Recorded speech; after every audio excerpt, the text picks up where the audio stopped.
प्रिय भाइयों बहनों, एफेसियों के नाम संत पौलुस के पत्र अध्याय 5 वाक्य 25 में हम पाते हैं, वहाँ कहा गया है, पतियों अपने पत्नी को वैसा प्यार करो जैसे यीशु ने अपनी कलीसिया को प्यार किया।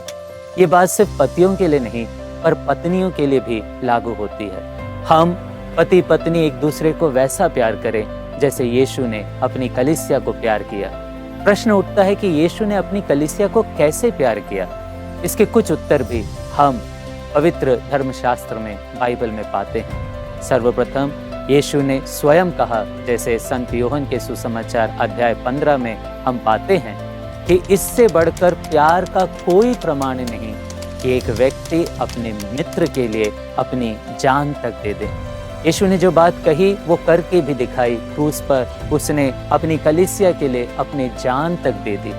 हम किसी अनजान व्यक्ति के लिए कभी जान नहीं देंगे, पर जिसको हम सबसे ज्यादा प्यार करते हैं उसी के लिए तो अपनी जान भी कुर्बान करेंगे।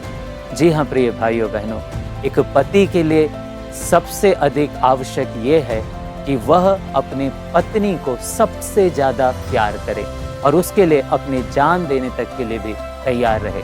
जान देने का मतलब अन्य कोई भी व्यक्ति क्यों ना हो, अन्य कोई भी चीजें क्यों ना हो, उसको अपने जीवन में ज्यादा महत्व ना दे, पर अपनी पत्नी के लिए सब कुछ निछावर करने के लिए तैयार हो जाए। ठीक वैसे ही पत्नी भी अपने पति के लिए अन्य सब चीजें निछावर करने के लिए तैयार हो जाए और सबसे अधिक प्यार अपने पति को करे।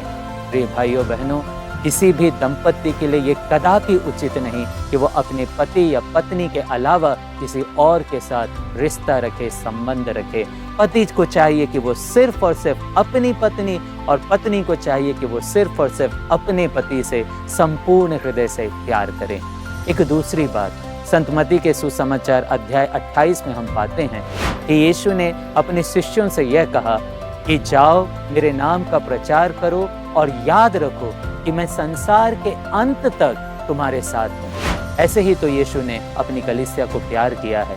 एक पति और पत्नी सच्चे मायने में तब एक दूसरे को प्यार करते हैं जब वो अंत तक एक दूसरे का साथ देते हैं। कैथोलिक धर्म में विवाह संस्कार में, विवाह में कोई तलाक या कोई डिवोर्स नहीं है। क्यों? क्योंकि कलीसिया हमको सिखाती है कि पति अपनी पत्नी का साथ अंत तक दे। ठीक वैसे ही पत्नी अपने पति का साथ अंत तक दे। फिर चाहे सुख हो या दुख हो, कष्ट हो या चैन हो, हर समय हर घड़ी पति और पत्नी एक दूसरे का साथ देते रहे और इस संसार में अंत तक एक दूसरे के साथ चले। आइए प्रिय दंपतियों, ईश्वर से प्रार्थना करें कि हम संपूर्ण हृदय से एक दूसरे से प्यार करेंगे और अंत तक एक दूसरे का साथ देंगे। कभी डिवोर्स आदि बातों के बारे में नहीं सोचेंगे। ईश्वर इसके लिए सभी दंपतियों को कृपा दे। आमीन।